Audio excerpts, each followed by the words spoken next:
Hello beautiful people and welcome back to another video.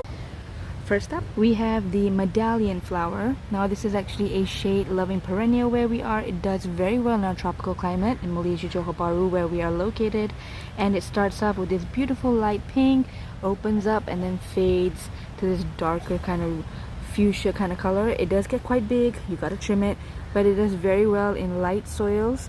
It loves water, but it's a little bit of a drama queen when it comes to fertilizer, so hold back on that. And it does flower, I think, 2 to 3 times a year, but it's a beautiful thing.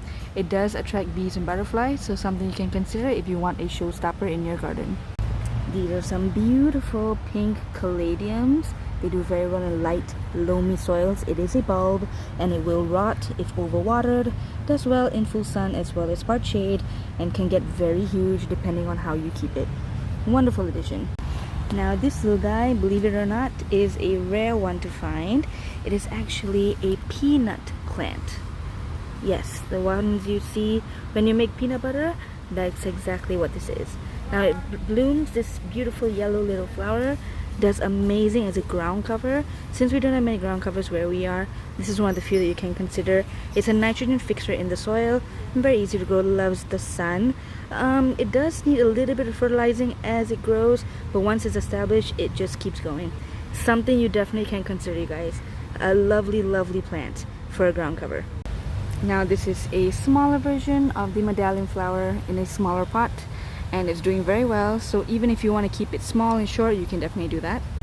Now this beauty, look at that. Doesn't this look like a fake plant? But you guys, it's real. This is a heliconia, and I love this because it attracts a lot of birds where we are. We don't have hummingbirds, we get songbirds, and they do love to sip on the nectar that is provided by these flowers. Now they do flower readily once the bulb is established, but it does take a little bit of time to grow and actually settle in. But once it does, beautiful. You do need a couple of them to fill up a space though, but my goodness, what a beauty. Something you guys can definitely consider if you have a hot, dry, beautiful place, something behind a wall or like foreground. It doesn't get huge, but this is about the max height it does get. There are different kinds, birds of paradises, that kind of thing, but this is something that people buy for the foliage, absolutely, but it comes with a bonus, which is the flowers. Now, which garden is complete without beautiful petunias? These are definitely not for the beginner, they are for the advanced grower, but these do not come back every year. They are an annual, and you need light, airy soils, good fertilizers, and remember to subscribe, like, and share, you guys, and stay tuned for part 2.